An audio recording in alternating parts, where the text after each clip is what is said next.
안녕하세요. 딸기코입니다. 오늘은 룻기 강좌를 하도록 하겠습니다. 룻기를 들어가기 전에 이제 룻기에 대해서 몇 가지 알아두어야 될 사항들을 말씀드리도록 하죠. 룻기라고 하면 보통 이제 마음속에 떠올리는 건 시어머니 나오미와 룻의 아름다운 사랑의 이야기 뭐 이렇게 이야기들을 합니다. 그러나 진짜 아름다운 이야기냐? 그런 건 아니라고 저는 생각을 합니다. 룻기는 물론 아름다운 이야기이긴 하지만 그 어떤 개인적인 수준의 차원에서 이해되어야 될 것이 아니라 훨씬 더 큰 차원과 맥락에서 이해되어야 한다고 생각을 합니다. 도대체 그러면 룻기에서 무슨 이야기를 하는 거냐? 결론적으로 말씀을 드리면 새 시대의 장을 열어가는 하나님의 섭리, 새 시대의 장을 열어가는 하나님의 섭리, 이게 무슨 의미일까요? 아마도 룻기 4장 전체를 다 읽어 나가고 이제 영어 성경을 강독해 나가다 보면 새로운 시대의 장을 열어가는 하나님의 섭리가 어떤 것인지를 알 수 있게 되지 않을까 이렇게 생각을 합니다.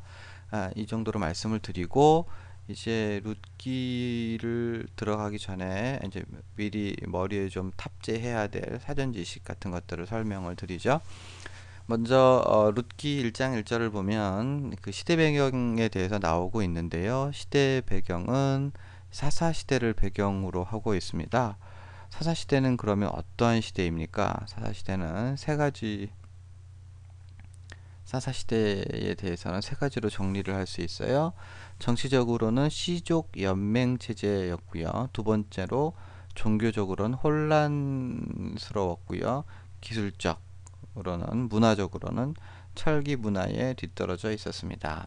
간단하게 설명을 드리면 그 주위의 나라들 같은 경우들은 일찍부터 이제 군주제를 시작해서 강력한 중앙 집권적인 그 세력을 형성하고 있었음에도 불구하고 그 이스라엘 백성들은 이 어떤 그 제대로 된 어떤 행정 정치 조직을 가지고 있지 않았습니다. 그저 그 시족 그저 12지파를 중심으로 이루어진 시족 정치 연맹 체제를 갖고 있었어요. 물론 이제 국가적인 위기가 찾아올 때는 그 갑작스럽게 이제 사사라고 하는 그 사람들이 나타나서 구원을 하고 뭐 그런 일이 있긴 했었습니다만, 그러나 상비군이 있었던 것도 아니고 전체를 일괄해서 그 통제하는 행정 제도도 없었어요. 그러니까 굉장히 효율성도 떨어지고 어떤 비상 사태가 발생했을 때도 우왕좌왕할 수밖에 없는 그러한 상태가 있었던 거죠. 이러한 그 시적 연맹 체제는 그 시대적인 흐름에 따라서 왕정 체제로 변환될 필요가 있었습니다.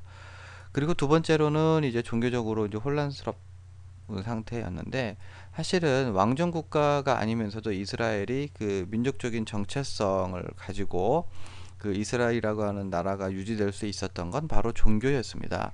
종교가 국민적인 정체성을 부여하고 거기에 근거해서 단일 국가로서 세워지고 그리고 유지될 수 있었어요. 그런데 사사기를 보면 그렇게 그 민족적인 정체성과 민족을 하나로 묶어내는 역할을 했었던 종교가 이스라엘에서 근본적으로 흔들리고 있었음을 보여주고 있습니다.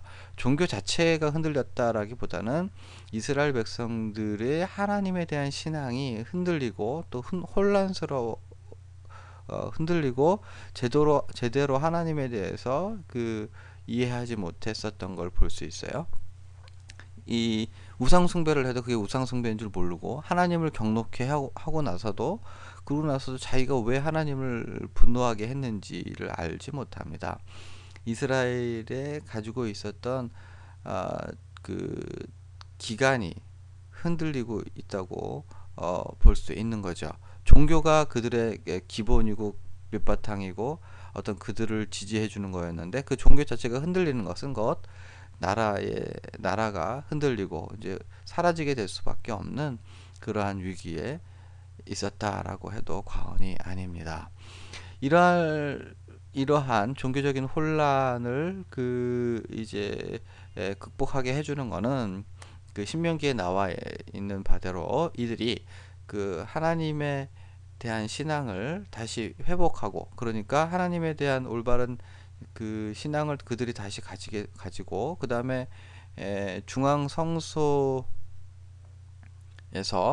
그, 그, 그 예배를 드리는 그렇죠?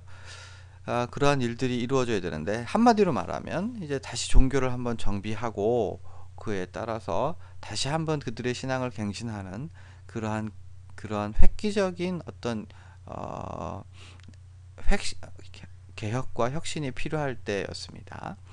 마지막 세 번째로는 주의 문화는 철을 다루는 그 기술이 있었어요. 그런데 이스라엘은 철을 다루는 기술이 없었습니다. 뭐 철을 못 다뤘다라고 하는 건 단순히 철 하나만 못 다뤘다는 것이라기보다는 전반적으로 낙후된 후진성을 면하지 못했다라고 하는 걸 보여주는 거죠.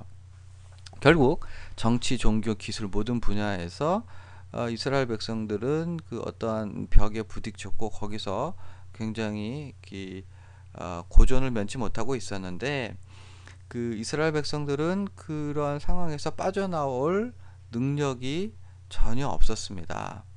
주위의 나라들은 막 날아가고 있는데 이스라엘 백성들은 기지도 못하는 상태죠. 이 상태로 계속 유지가 된다면 망하는 것은 불을 보듯 뻔한 거였습니다. 죽느냐 사느냐, 이제 죽을 수밖에 없겠구나 라고 하는 한계 상황에 도달했고, 결국 이 역사의 막다른 골목에서 빠져나갈 구멍도 보이지 않는 상태였던 거죠.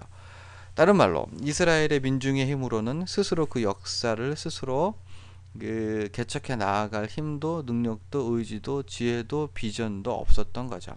바로 이러한 절망적인 상태가 바로 룻기의 배경이 되는 겁니다. 그리고 이러한 시대적 배경을 염두에 두고서 룻기를 읽을 때 좀 정확하게 읽으실 수 있을 거예요.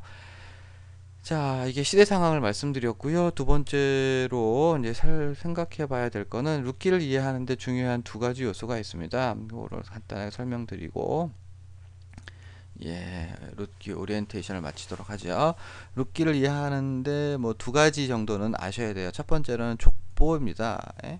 그 룻기 4장에 보면 족보가 나오고 있는데, 이 족보는 사실상 그 룻기 전체를 이해하는 결정적인 단초를 제공해 주고 있습니다.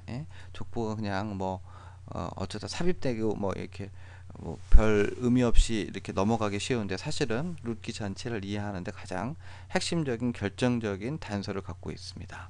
이거에 대해서 나중에 다시 한번 설명을 드리고요. 그 다음에 두 번째로는 이제 룻기의 전체적인 그 중요한 배경을 이루고 있는 그 제도인데요. 기업무르기라고 하는 제도입니다. 이거는 또 간단하게 설명을 드려야 될 필요성이 있습니다. 기업무르기는 하나님께서 제정하신 제도인데요. 아마도 그 시대가 흐르면서 그 실제적인 시행 방식은 약간 달라지게 된 것 같습니다. 그래서 모세오경에 나타난 것과 룻기에 나타난 것은 약간 조금 차이가 있는 것처럼 보입니다. 근데 어쨌든 요약해서 말씀드리면 이렇습니다. 한 사람이 망해가지고 재산 다 날리고 자식 없이 죽게 되는 경우, 그러한 경우에 그런 경우에 가장 가까운 친척이 두 가지 의무를 수행해 주도록 규정되어 있는 겁니다. 첫 번째, 재산을 다시 다 찾아주는 겁니다.